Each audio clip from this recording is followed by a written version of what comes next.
സ്വധർമ്മസ്ഥല part 4 part 3 ഞാൻ ഇന്നലെ രാത്രി നട്ടപ്പാതിരെ വീഡിയോ ആയിട്ട് അപ്ലോഡ് ചെയ്തിട്ടുണ്ട്. പാർട്ട് 4 ഇത്ര പെട്ടെന്ന് ഇടാൻ കാരണം ഇനി മുന്നോട്ട് ചിലപ്പോൾ ഈ വിഷയത്തിൽ നമുക്ക് വീഡിയോ ചെയ്യാൻ പറ്റിയെന്ന് വരില്ല. പല സൈഡിൽ നിന്നും പലതരത്തിലുള്ള കെട്ടിവലിയലുകൾ ഇപ്പോഴേ തുടങ്ങിയിട്ടുണ്ട്. ഓക്കെ, നിയമപരമായിട്ടും ഭീഷണികളായിട്ടും ഒക്കെ കുറേ സാധനങ്ങൾ വന്നുകൊണ്ടിരിക്കുന്നുണ്ട്. സോ എത്രയും പെട്ടെന്ന് നിങ്ങളിലേക്ക് ഇതിൻ്റെ പാർട്ടായിട്ട് കംപ്ലീറ്റ് കാര്യങ്ങളും നിങ്ങളെ ബോധിപ്പിക്കുക, നിങ്ങളെ അറിയിക്കുക എന്നുള്ളൊരു കാര്യമാണ് ഞാൻ പെട്ടെന്ന് തന്നെ ചെയ്യാൻ പോകുന്നത്. സോ പാർട്ട് 4 മെയിനായിട്ട് ഞാൻ ഫോക്കസ് ചെയ്യുന്നത്, ഇത് കാണുന്ന ഓരോ വ്യക്തികൾക്കും ഒരു സംശയം കാണും, എന്തുകൊണ്ട് ഇത് പല ചാനലുകളും പല മീഡിയക്കാരും ഇത് ഏറ്റെടുക്കുന്നില്ല. കേരളത്തിൽ നിന്നുള്ള ഒട്ടുമിക്ക എല്ലാ ചാനലുകളും ഇപ്പോൾ ഇത് ഏറ്റെടുത്തിട്ട് അവർ അതിൻ്റെ ഇൻവെസ്റ്റിഗേഷൻ മെത്തേഡ് അവരുടെ പാറ്റേണൊക്കെ വെച്ചിട്ട് അവരത് ഫോർമുല വെച്ചിട്ട് അവർ ചെയ്യുന്നുണ്ട്. വെൽഡൺ. കർണാടകയിൽ അങ്ങനെ പ്രത്യേകിച്ച് എണ്ണം പറഞ്ഞ കുറച്ച് യൂട്യൂബേഴ്സ് അല്ലാതെ വേറെ ആരും ഇത് തൊട്ടിട്ടില്ല. അവിടുത്തെ ചാനലുകൾ ഇപ്പോഴും സൈലൻ്റ് ആണ്. ആൻഡ് നാഷണൽ ലെവലിൽ നോക്കിക്കഴിഞ്ഞാൽ ഒരു എന്താ പറയുക, മെയിൻ സ്ട്രീം ന്യൂസ് 24/7 സാറ്റലൈറ്റ് ചാനലുകളൊന്നും ഇത് അങ്ങനെ ടേക്കപ്പ് ചെയ്യുന്നില്ല. Okay, let it be. ഇനി ഇതിന് മുമ്പ് ഈ വിഷയത്തിൽ സംസാരിച്ച ആളുകൾക്ക് എന്ത് സംഭവിച്ചു? ഇപ്പം ഞാനും ഇന്നലത്തെ വീഡിയോയിൽ പറയുന്നുണ്ട്, ഇതിൽ സംസാരിച്ച എല്ലാവർക്കും ഒരു ത്രെട്ട് ഉണ്ട്, എല്ലാവർക്കും ഒരു ഭീഷണിയുണ്ട്, ചിലപ്പോൾ എന്ത് വേണമെങ്കിലും സംഭവിക്കാം. ഓക്കെ, ഈ വിഷയങ്ങൾ സംസാരിക്കുമ്പോൾ എന്ത് വേണമെങ്കിലും സംഭവിക്കാം. ഇതിന് മുമ്പ് ഇതിൽ സംസാരിച്ച ആളുകൾക്ക് എന്തെങ്കിലും സംഭവിച്ചിട്ടുണ്ടോ എന്നുള്ളൊരു ചോദ്യം നിങ്ങളെ മനസ്സിലുണ്ടാവുമല്ലോ. അതിനുള്ളൊരു ക്ലാരിറ്റി അല്ലെങ്കിൽ ആ വിഷയങ്ങൾ നിങ്ങളെ അറിയിക്കാനാണ്. ഓക്കെ, അപ്പോൾ ഈ ഫോട്ടോയിൽ കാണുന്ന വ്യക്തിയുടെ പേരാണ് BM റഷീദ്. ഉപ്പിനങ്കടി എന്ന് പറഞ്ഞ സ്ഥലത്തിൻ്റെ പേരാണ്. 1969 ജനിച്ചു. 2002 ഒരു ആക്സിഡൻറ്റിൽ മരണപ്പെട്ടു. അപ്പോൾ ഈ BM റഷീദ് ആരാണ് എന്ന് ചോദിച്ചു കഴിഞ്ഞാൽ, ഈ BM റഷീദ് ഈ അധർമ്മസ്ഥലയെക്കുറിച്ച് ലങ്കേഷ് പത്രിക എന്ന് പറഞ്ഞിട്ടുള്ള ഒരു ആർട്ടിക്കിളൊക്കെ പബ്ലിഷ് ചെയ്യുന്ന കർണാടകയിലെ വൺ ഓഫ് ദി കോൺട്രവേഴ്ഷ്യൽ ആയിട്ടുള്ള ഒരു പത്രികയാണ്. ഈ ലങ്കേഷ് പത്രികയിൽ ഈ വ്യക്തി 2001 അധർമ്മസ്ഥല മാഫിയയെക്കുറിച്ചിട്ട് ആർട്ടിക്കിൾസ് ചെയ്യാറുണ്ടായിരുന്നു. ഓക്കെ, ഒരു ഇൻഡിപെൻഡൻറ്റ് ജേർണലിസ്റ്റാണ് ഈ റാഷിദ് BM. അദ്ദേഹത്തിൻ്റെ ലോഡ്ജിൽ ഈ ആർട്ടിക്കിൾസൊക്കെ ചെയ്ത് കുറച്ച് ദിവസങ്ങൾക്കുള്ളിൽ മരണപ്പെട്ട് കിടക്കുന്നതായിട്ട് കണ്ടു. അതിനുശേഷം ഇദ്ദേഹത്തിൻ്റെ ബോഡി വീട്ടിലേക്ക് എത്തുന്നു. ആ ടൈമിൽ ഒരു ലെറ്റർ കൂടി ഉണ്ടായിരുന്നു അദ്ദേഹത്തിൻ്റെ ബോഡിയുടെ. ഇതിൻ്റെ ഡീറ്റെയിലിംഗ് ആണ് നമുക്ക് ആദ്യം പറയുന്നത്. അതായത് 2001 ലങ്കേഷ് പത്രികയിൽ ഈ പറഞ്ഞ റാഷിദ് BM എന്ന് പറഞ്ഞ വ്യക്തി എഴുതി വെച്ച കാര്യങ്ങൾ 25 വർഷങ്ങൾക്ക് ശേഷം ശുചീകരണ തൊഴിലാളി വന്ന് അദ്ദേഹം പറയുന്ന കാര്യങ്ങൾ പുറത്ത് പറഞ്ഞ ഈ പറഞ്ഞ 1000 കണക്കിന് 500 കണക്കിനുള്ള ഈ അവിടെ കുഴിച്ചിട്ട ബോഡികളുടെ ഡീറ്റെയിലിംഗ്, അവിടെ നടക്കുന്ന ഓരോ പരിപാടികളെ കുറിച്ചിട്ടും അന്ന് അദ്ദേഹം പറയുന്നുണ്ടായിരുന്നു. 25 വർഷം എടുത്തു. ഇന്ന് ഈ ശുചീകരണ തൊഴിലാളി വരുമ്പോഴാണ് അന്ന് അയാൾ ഈ പറഞ്ഞ റാഷിദ് BM പറഞ്ഞ കാര്യങ്ങളിൽ ആളുകൾ ഒരു നോട്ടം ചെല്ലുന്നത്. And he's no more. Okay, അപ്പോൾ നമുക്ക് ആദ്യം മീഡിയ വണ്ണിൽ ഇദ്ദേഹത്തിനെ കുറിച്ച് ചെറിയൊരു ബൈറ്റ് പറയുന്നുണ്ട്. അതിനുശേഷം ഒരു കന്നഡ യൂട്യൂബർ, അങ്ങേർക്ക് അത്ര വ്യൂസൊന്നുമില്ല, അതുകൊണ്ട് തന്നെ അത് അധികം ആളുകളിൽ എത്തിയില്ല എന്ന് തോന്നുന്നു, ആ പയ്യനിട്ട വീഡിയോയും മീഡിയ വണ്ണിൻ്റെ ഈ ഒരു സംഗതിയും കൂടിയും വെച്ചിട്ട് ഞാൻ നിങ്ങൾക്ക് എക്സ്പ്ലെയിൻ ചെയ്തു തരാം എന്താണ് ഈ വ്യക്തിക്ക് സംഭവിച്ചതെന്നുള്ളത്. വർഷം 2002 നവംബർ മാസം കർണാടകയിലെ പ്രധാന ആനുകാലികങ്ങളിലൊന്നായ ലങ്കേഷ് പത്രികയുടെ റിപ്പോർട്ടർ BM റഷീദിനെ മംഗലൂരുവിലെ ഒരു ലോഡ്ജിൽ ദുരൂഹ സാഹചര്യത്തിൽ മരിച്ച നിലയിൽ കണ്ടെത്തുന്നു. അതും സഹോദരിയുടെ വിവാഹ നിശ്ചയം നടന്ന് തൊട്ടടുത്ത ദിവസം. മരണത്തിൽ ദുരൂഹത സംശയിച്ച് കുടുംബം രംഗത്തെത്തുന്നു. സഹോദരനും കന്നഡയിലെ പ്രമുഖ മാധ്യമമായ വാർത്താഭാരതിയുടെ എഡിറ്ററുമായ BM ബഷീർ ഉൾപ്പെടെ സമഗ്രാന്വേഷണം ആവശ്യപ്പെട്ട് പോലീസിൽ പരാതി നൽകി. ദുരൂഹത സംശയിക്കാൻ അവർക്കൊരു കാരണവുമുണ്ടായിരുന്നു. മരണത്തിന് മുൻപായി ലങ്കേഷ് പത്രികയിൽ ഒരു കുറ്റാന്വേഷണ പരമ്പര റിപ്പോർട്ട് ചെയ്തിരുന്നു റഷീദ്. കർണാടകയിലെ പ്രമുഖ തീർത്ഥാടന കേന്ദ്രത്തിന്റെ മേൽനോട്ടക്കാരെ ചുറ്റിപ്പറ്റിയുള്ള പരമ്പരയായിരുന്നു അത്. റിപ്പോർട്ട് പുറത്തു വന്നതിന് പിന്നാലെ അദ്ദേഹത്തിന് പല ഭാഗങ്ങളിൽ നിന്നും ഭീഷണി സന്ദേശങ്ങളും ലഭിച്ചു. പരമ്പര നിർത്തിവെക്കാൻ ഉന്നതങ്ങളിൽ നിന്ന് കടുത്ത സമ്മർദ്ദം നേരിട്ടിട്ടുണ്ടെന്നും കുടുംബം പരാതികളിൽ ചൂണ്ടിക്കാട്ടി. കുടുംബം കേസിന് പിന്നാലെ നടന്നിട്ടും അന്വേഷണം എങ്ങും എത്തിയില്ല. കുടുംബത്തിന്റെ പരാതികളിൽ ഒരു തുമ്പും കണ്ടെത്താനും അന്വേഷണ സംഘത്തിന് കഴിഞ്ഞില്ല. ഒടുവിൽ റഷീദ് ആത്മഹത്യ ചെയ്തതാണെന്ന് പറഞ്ഞ് കേസന്വേഷണം അവസാനിപ്പിക്കുകയായിരുന്നു പോലീസ് ചെയ്തത്. രാജ്യം ഇപ്പോൾ ഉൾക്കിടലത്തോടെ കേട്ടുകൊണ്ടിരിക്കുന്ന ധർമ്മസ്ഥലയിലെ ലൈംഗികാതിക്രമങ്ങളുടെയും കൊലപാതക പരമ്പരകളുടെയും സ്തോഭജനകമായ വിവരങ്ങളായിരുന്നു BM റഷീദ് അന്ന് ലങ്കേഷ് പത്രികയിലൂടെ പുറത്തുകൊണ്ടുവന്നത്. BM Rasheed, okay, the man. Okay, നിങ്ങൾ ആലോചിക്കും, അന്ന് 2001-2002 ടൈമിലൊക്കെ ഒരു പ്രമുഖ പത്രത്തിൻ്റെ ജേർണലിസ്റ്റ്, അദ്ദേഹത്തിന് ഈ ഒരു അവസ്ഥ വന്നിട്ട് പോലും അവിടെ എന്തായില്ല, ഒരു നിയമം ഉണ്ടായില്ല, ഒരു നീതി ഉണ്ടായില്ല, ഒന്നും ഉണ്ടായില്ല. ആൻഡ് ഞാൻ ഈ പേര് പറയുമ്പോൾ നിങ്ങൾക്ക് പലർക്കും ഒരു ഡൗട്ട് ഇങ്ങനെ മൈൻഡിൽ വരുന്നുണ്ടാവും. ഈ ലങ്കേഷ് എന്നുള്ള സംഗതി നിങ്ങൾ എവിടെയെങ്കിലും കേട്ടിട്ടുണ്ടോ, നിങ്ങൾ എവിടെയെങ്കിലും ആയിട്ട് ഇങ്ങനെ അറിഞ്ഞിട്ടുണ്ടോ എന്നുള്ളതൊക്കെ നിങ്ങളുടെ റെഗുലറായിട്ട് ന്യൂസ് കാണുന്ന ആളുകൾക്ക് ഒരു ഡൗട്ട് ചിലപ്പോൾ വരാം. ഈ ലങ്കേഷ് എന്നുള്ള പേര്, നിങ്ങൾ ഈ ലങ്കേഷ് എന്നുള്ള പേര് എവിടെയെങ്കിലും കൂട്ടി വായിച്ചിട്ടുണ്ടോ? ആരുടെയെങ്കിലും പേരിൻ്റെ കൂടെ ഗൗരി ലങ്കേഷ്. ഗൗരി ലങ്കേഷ് ബാംഗ്ലൂർ ബേസ്ഡ് ആയിട്ടുള്ള ആക്ടിവിസ്റ്റ്, ഒരു ഫ്രീലാൻസ് ജേർണലിസ്റ്റ്. ഗൗരി ലങ്കേഷിൻ്റെ, if I'm not wrong, അച്ഛൻ്റെതാണ് ഈ പറഞ്ഞ ലങ്കേഷ് പത്രിക എന്ന് പറയുന്നത്. 2 മക്കളാണ് അദ്ദേഹത്തിന് ഉണ്ടായിരുന്നത്, ഒന്ന് ഈ ഗൗരി ലങ്കേഷും ഒന്ന് വേറൊരാളും. ഈ ഗൗരി ലങ്കേഷ് മരണപ്പെട്ടത് എങ്ങനെയാണെന്ന് ചോദിച്ചു കഴിഞ്ഞാൽ, ഗൗരി ലങ്കേഷിനെ ജോലി സ്ഥലത്ത് നിന്ന് തിരിച്ച് ഫ്ലാറ്റിലേക്ക് വരുമ്പോൾ കുറച്ച് ആളുകൾ ഫോളോ ചെയ്ത് വെടിവെച്ച് കൊന്നതാണ്. ഓക്കെ, ഗൗരി ലങ്കേഷിനെ വെടിവെച്ച് കൊന്നതാണ്. അതിൻ്റെ ഡീറ്റെയിൽ ആയിട്ടുള്ള കാര്യങ്ങളൊക്കെ ഞാൻ പറയാം. അതിനു മുമ്പ് നമ്മൾ നോക്കേണ്ടത് MB റഷീദ് എന്ന് പറഞ്ഞുള്ള ഈ വ്യക്തിയുടെ മരണസമയത്ത് സംഭവിച്ച ഈ ലെറ്റർ, അവസാനമായിട്ട് എഴുതിയ ആ ഒരു ആത്മഹത്യാക്കുറിപ്പ് റിലേറ്റഡ് ആയിട്ടുള്ള കുറച്ച് കാര്യങ്ങൾ ഇവിടെ സംസാരിക്കുന്നുണ്ട്. അത് നമുക്ക് നോക്കാം. 1969 ಮಂಗಳೂರಿಂದ ಜಸ್ಟ್ ಬರೀ 55 ಕಿಲೋಮೀಟರ್ ಬರುವಂಥ ಊರು ಉಪ್ಪಿನಂಗಡಿ ಆಗಿರುತ್ತೆ. ಈ ಉಪ್ಪಿನಂಗಡಿಯಲ್ಲಿ ಒಂದು ಮುಸ್ಲಿಂ ಕುಟುಂಬದಲ್ಲಿ ಒಬ್ಬ BM ರಶೀದ್ ಎಂಬವರು ಹುಟ್ಟುತ್ತಾರೆ. ಇವರು ಬೆಳೀತಾ ಜರ್ನಲಿಸಮ್ಗಾಗಿರ್ಬೋದು, ರೈಟಿಂಗ್ ಅಲ್ಲಿ ಆಗಿರ್ಬೋದು, ಮತ್ತೆ ಸ್ಟೋರಿ ಟೆಲ್ಲಿಂಗ್ ಅಲ್ಲಿ ಆಗಿರ್ಬೋದು ತುಂಬಾನೇ ಇಂಟ್ರೆಸ್ಟ್ ಆಗಿ ತೋರಿಸ್ತಾ ಇರ್ತಾರೆ. ಗುರು BM ರಶೀದ್ ಅವರು ಅವ್ರ ಡಿಗ್ರಿ ಮುಗಿಸೋಷ್ಟ್ರಲ್ಲಿ ಅವರು ಒನ್ ಆಫ್ ದ ಫೇಮಸ್ ಪತ್ರಿಕೆ ಲಂಕೇಶ್ ಪತ್ರಿಕೆಯಲ್ಲಿ ಕೆಲಸ ತಗೋತಾರೆ. ಹಾಗೆ ತರಂಗ ವೀಕ್ಲಿ ಅಂತ ಒಂದು ಫೇಮಸ್ ಮ್ಯಾಗಝಿನ್ ಆವಾಗಿನ ಕಾಲದಲ್ಲಿ, ಅದರಲ್ಲೂ ಕೂಡ ಅವರು ಆರ್ಟಿಕಲ್ಸ್ ನ ಬರೀತಾ ಇರ್ತಾರೆ. ಗುರು ಮಾರ್ಚ್ 14, 2001 BM ರಶೀದ್ ಅವರು ಲಂಕೇಶ್ ಪತ್ರಿಕೆಯಲ್ಲಿ ಧರ್ಮಸ್ಥಳದ ಮಾಫಿಯಾ ಅಂತ ಹೇಳ್ಬಿಟ್ಟು ಒಂದು ಆರ್ಟಿಕಲ್ ನ ಬರೀತಾರೆ. ಈ ಆರ್ಟಿಕಲ್ ಅಲ್ಲಿ one of the famous temple ಅಂದ್ರೆ ಧರ್ಮಸ್ಥಳದಲ್ಲಿರೋ ದೇವಸ್ಥಾನ, ಅಲ್ಲಿ ಬರುವಂತ ಫಂಡ್ಗಳು ಎಲ್ಲಿಗೆ ಹೋಗ್ತಾ ಇದೆ, ಹಾಗೂ ಧರ್ಮಸ್ಥಳದ ಯಾವ ತರ ಫಂಡ್ ನ ಮಿಸ್ಯೂಸ್ ಮಾಡ್ತಾ ಇದ್ದಾರೆ ಅಂತ ಹೇಳ್ಬಿಟ್ಟು BM ರಶೀದ್ ಆ ಆರ್ಟಿಕಲ್ ಅಲ್ಲಿ ಕ್ಲಿಯರ್ ಆಗಿ ಮೆನ್ಷನ್ ಮಾಡಿರ್ತಾರೆ. ಗುರು ಅದು ಮಾತ್ರ ಅಲ್ಲ, ಈ ಬರುವಂತ ಫಂಡ್ಸ್ ಗಳು ಈ ಧರ್ಮಸ್ಥಳದ ಅಂದ್ರೆ ಯಾವ ತರ ಓನ್ ಚಾರಿಟಿಯಾಗಿ ಯೂಸ್ ಮಾಡ್ತಾ ಇದ್ದಾರೆ ಅಂತ ಹೇಳ್ಬಿಟ್ಟು BM ರಶೀದ್ ಅವತ್ತು ಮಾರ್ಚ್ 14, 2001 ಲಂಕೇಶ್ ಪತ್ರಿಕೆಯಲ್ಲಿ ಬಂದಿರುವ ಧರ್ಮಸ್ಥಳದ ಮಾಫಿಯಾ ಅನ್ನೋ ಆರ್ಟಿಕಲ್ ಅಲ್ಲಿ ಕ್ಲಿಯರ್ ಆಗಿ ಮೆನ್ಷನ್ ಮಾಡಿರ್ತಾರೆ. ಗುರು ಆ ಆರ್ಟಿಕಲ್ ಆದ್ಮೇಲೆ ಸ್ವಲ್ಪ ದಿನ ಆದ್ಮೇಲೆ BM ರಶೀದ್ ಕಾಣೆ ಆಗ್ತಾರೆ. ಗುರು ಸ್ವಲ್ಪ ದಿನ ಆದ್ಮೇಲೆ ಈ BM ರಶೀದ್ ಅವರು ಎಲ್ಲಿಗೆ ಹೋಗಿರ್ತಾರೆ, ಎಲ್ಲಿಗೆ ಬಂದಿರ್ತಾರೆ ಅಂತ ಯಾರಿಗೂ ಗೊತ್ತಿರೋದಿಲ್ಲ. ಸ್ವಲ್ಪ ದಿನ ಅಂದ್ರೆ ಡಿಸೆಂಬರ್ 2002 ಅವ್ರ ശവ മനേക്ക് ബರುತ್ತೆ. ഓക്കെ, ഇതിൽ ഈ കന്നഡ യൂട്യൂബർ പറയുന്നത്, ഇങ്ങനെ മരിച്ച് ബോഡി വീട്ടിലേക്ക് കൊണ്ടുവന്ന സമയത്ത് ആ ബോഡിയുടെ കൂടെ ഒരു ലെറ്റർ ഉണ്ടായിരുന്നു. ആ ലെറ്ററിലെ ഹാൻഡ് റൈറ്റിംഗ് ഈ വ്യക്തിയുടേതല്ല, BM റഷീദിൻ്റേതല്ല ആ ഹാൻഡ് റൈറ്റിംഗ്.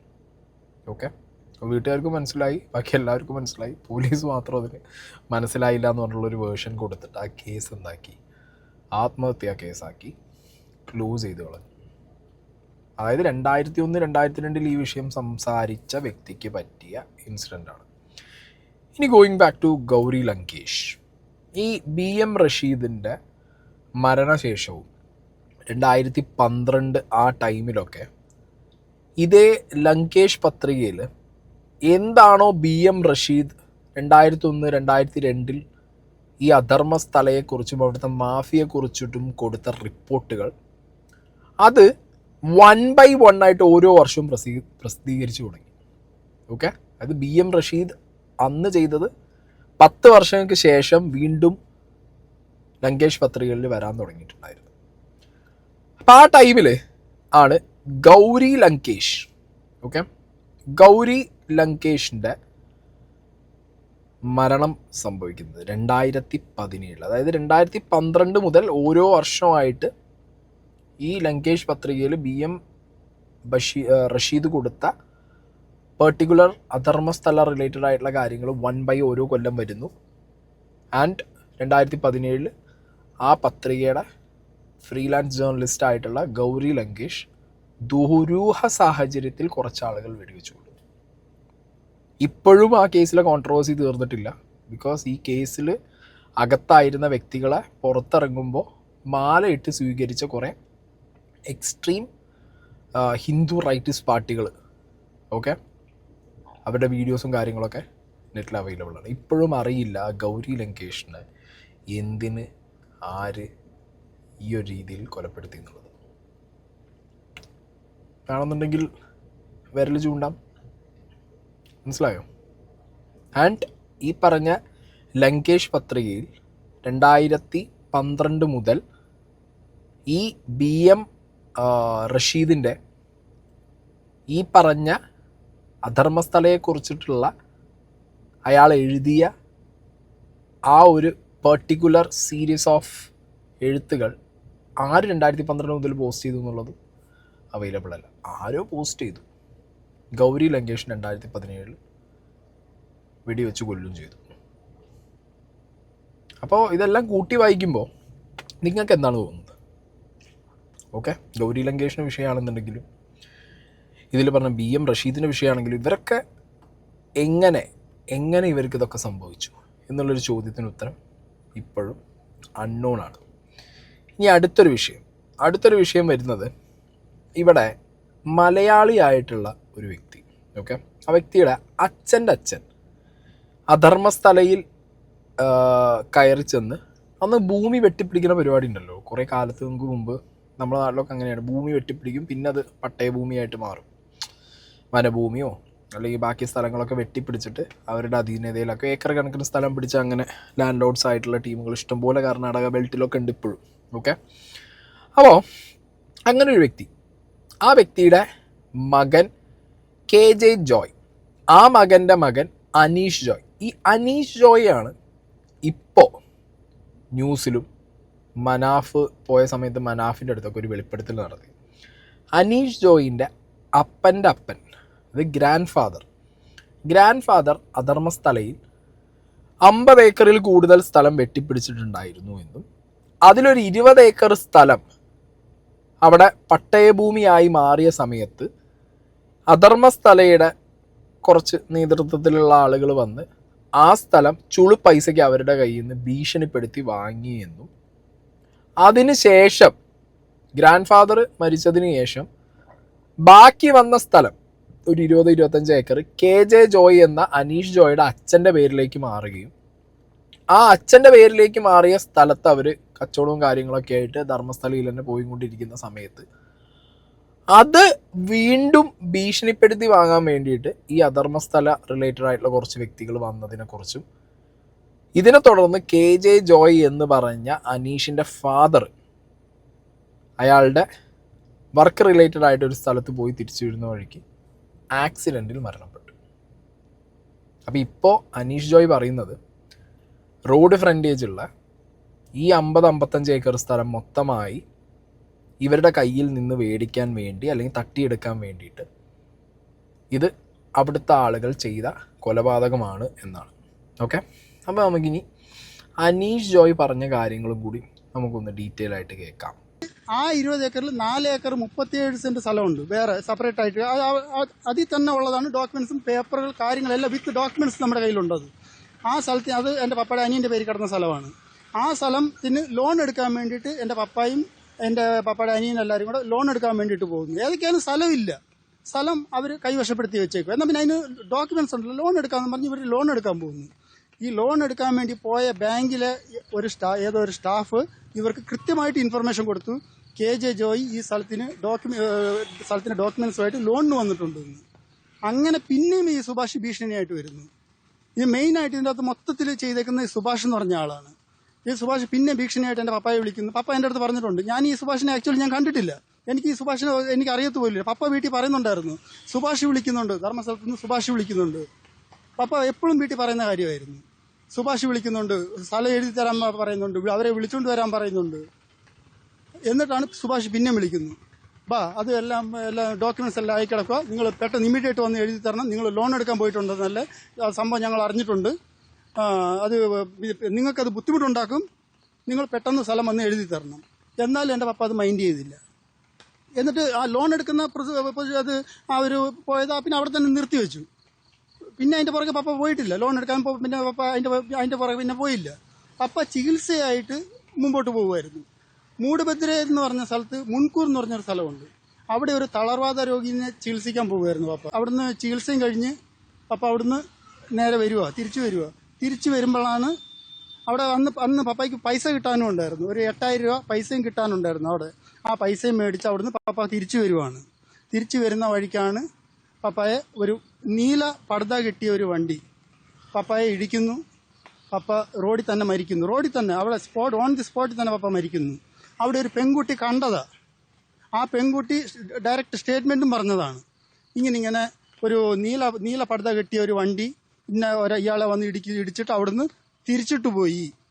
ആ പെൺകുട്ടി കൊടുത്ത സ്റ്റേറ്റ്മെന്റ് വെച്ച് അവിടെ തന്നെ ബെളുവായി എന്ന് പറഞ്ഞ ജംഗ്ഷനിൽ CC ക്യാമറയുണ്ട്. ആ CC ക്യാമറയ്ക്കകത്ത് ഇവർ ചെക്ക് ചെയ്തു, പോലീസ് ഡിപ്പാർട്ട്മെന്റ് പോയിട്ട് ചെക്ക് ചെയ്തപ്പം പപ്പയുടെ ഹോണ്ട ഷൈൻ ബൈക്ക് പാസ്സാവുന്നു, ഒരു നീല പർദ്ദ കെട്ടിയ വണ്ടി പപ്പയുടെ പുറകെ പാസ്സാവുന്നു.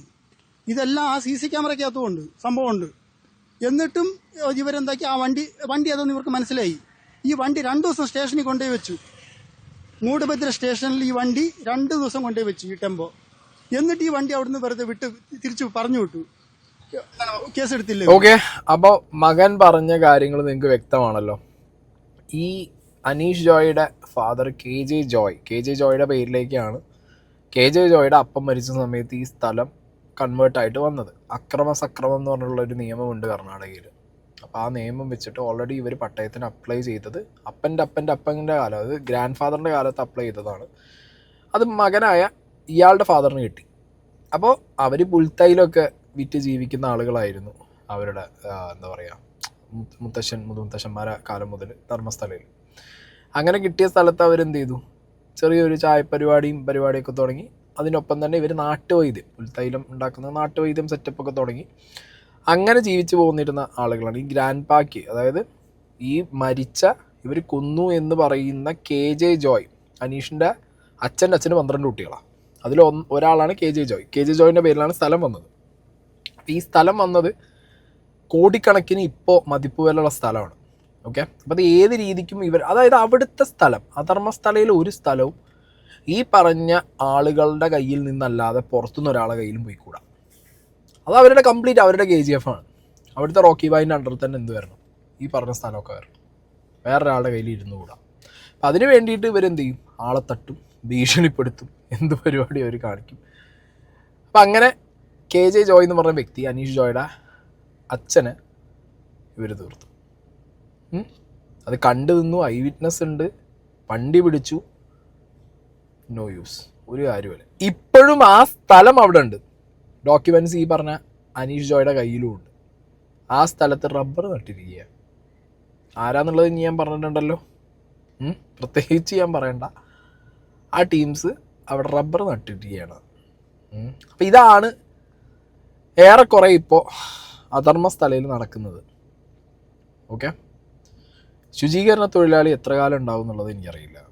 പിന്നെ മനാഫിൻ്റെ കാര്യം, മനാഫ് ഈ വിഷയത്തിൽ ഭയങ്കരമായിട്ട് ഇടപെട്ട് അവിടെ ചെന്ന് കാര്യങ്ങളൊക്കെ നോക്കി ഇവിടുത്തെ മലയാളം മീഡിയാസിന് ഒരുപാട് ഫീഡ് ചെയ്ത് ഹെൽപ്പ് ചെയ്യുന്നൊരു വ്യക്തിയാണ്. പക്ഷേ ഞാൻ ഇന്നൊരു വീഡിയോ ഇൻസ്റ്റാഗ്രാമിൽ എനിക്ക് അവിടെ അധർമ്മസ്ഥലയിലുള്ള ഒരു വ്യക്തി എനിക്ക് അയച്ചു തന്നു. നിങ്ങൾ ഈ വീഡിയോ ഒന്ന് കാണുക. ಅಪ್ಲೋಡ್ ಮಾಡ್ತಾ ಇರೋದು ಅದು ಮುಸ್ಲಿಂ ಯಾರೋ ಒಬ್ಬ ಯುವಕ ಮುಸ್ಲಿಂ. ಆಮೇಲೆ ಇದು ಕರ್ನಾಟಕಕ್ಕೆ ಸಂಬಂಧಪಟ್ಟಂತ ವಿಚಾರ. ಕೇರಳದ ಕಮ್ಯುನಿಸ್ಟ್ ಸರ್ಕಾರ, ಕಮ್ಯುನಿಸ್ಟ್ ಸರ್ಕಾರ ಇದನ್ನು ಕೂಡ ಇದರಲ್ಲಿ ಬಹಳ ಮುತುವರ್ಜಿ ವಹಿಸ್ತಾ ಇದೆ. ಬಹಳ ಸೆನ್ಸಿಟಿವ್ ಇರುವಂತ ಇದು ವಿಚಾರ. ಇದು ಕರ್ನಾಟಕಕ್ಕೆ ಸಂಬಂಧಪಟ್ಟಿದ್ದು.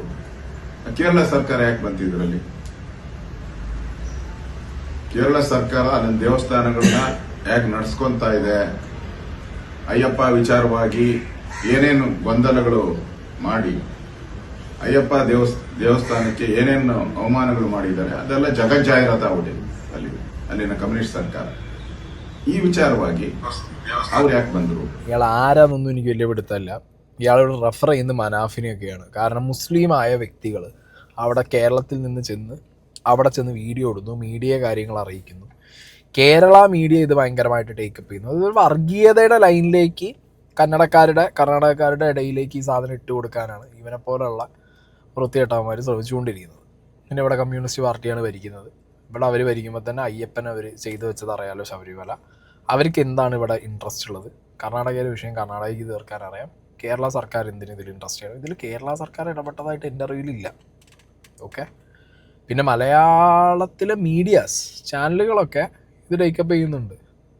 അത് ഇവിടെ അതിനുള്ള ഗച്ചുള്ള ചാനലുകളുള്ളതുകൊണ്ടാണ്. നാട്ടുകാർക്ക് ഇവിടെ ബുദ്ധി വിവരവും ബോധം ഉള്ളതുകൊണ്ടാണ്. നിന്നെപ്പോലുള്ള തീട്ടങ്ങൾ വന്നിരുന്നിട്ട് വർഗീയത പറയുമ്പോൾ അതിനനുസരിച്ച് ചാടാൻ മലയാളികളെ കിട്ടാത്തത് കൊണ്ട് നിനക്കൊക്കെ കർണാടകയിൽ ഈ പറഞ്ഞ ആളുകളെ വർഗീയത പറഞ്ഞ് തരം തിരിച്ച് ഹിന്ദു മുസ്ലിം എന്നൊക്കെ പറഞ്ഞിട്ട് ഇപ്പോഴും നിൻ്റെ രാഷ്ട്രീയമൊക്കെ കൊണ്ട് നടക്കാൻ പറ്റും. അതുകൊണ്ട് ഇങ്ങനത്തെ ചെറ്റകൾ, ഇങ്ങനത്തെ പരിപാടി അവിടെ ആളുകളുടെ ഇടയ്ക്ക് വിഷം കുത്തിവെക്കുന്ന പരിപാടിയും തുടങ്ങിയിട്ടുണ്ട്. അതുകൊണ്ട് എനിക്ക് തോന്നുന്നില്ല ഇനി മനാഫിനോ അല്ലെങ്കിൽ ബാക്കിയുള്ളവർക്ക് കുറച്ച് സീനായിരിക്കും ഇനി അവിടെ പോകുന്നതൊക്കെ. കാരണം അവർ കെയർഫുൾ ആയില്ല എന്നുണ്ടെങ്കിൽ പണി ആളുള്ള എല്ലാ ചാൻസും ഞാൻ കാണുന്നുണ്ട്. അപ്പോൾ എന്താണെങ്കിലും ഇങ്ങനെ ഈ കേസ് ഡൈവേർട്ട് ചെയ്ത് വിടാനും കുറച്ച് പരിപാടികൾ നടത്തുന്നുണ്ട് കുറച്ച് ആളുകൾ. പിന്നെ കേരളത്തിനകത്ത് ഇരുന്നിട്ടും പലരും വീഡിയോ ചെയ്യുന്നത് കൊണ്ട് അയ്യോ എന്തൊരു നല്ല അമ്പലമാണോ, എന്തൊരു അമ്പലത്തിന് നടത്തിപ്പുകാരാണോ എന്നൊക്കെ പറഞ്ഞിട്ട് അങ്ങനത്തെ ആളുകളുടെ കാര്യങ്ങളും ഡീറ്റെയിൽസും അല്ലെങ്കിൽ അവർ പറഞ്ഞ കാര്യങ്ങളൊക്കെ ഞാൻ അടുത്തൊരു പാർട്ടിൽ അധർമ്മസ്ഥലയുടെ ചെയ്യുമ്പോൾ വെക്കാം. അപ്പോൾ നിങ്ങൾക്ക് ഇന്ന് മനസ്സിലായല്ലോ, അധർമ്മസ്ഥലയെ കുറിച്ചിട്ട് നമ്മൾ വീഡിയോ ഇട്ടാലും സേഫ് അല്ല, സംസാരിച്ചാലും സേഫ് അല്ല. ബിക്കോസ് ഇതിനെക്കുറിച്ച് സംസാരിച്ചിരുന്നവർ ഭൂലോകത്തുനിന്നേ അവർ തുടച്ചു മാറ്റിയവർ.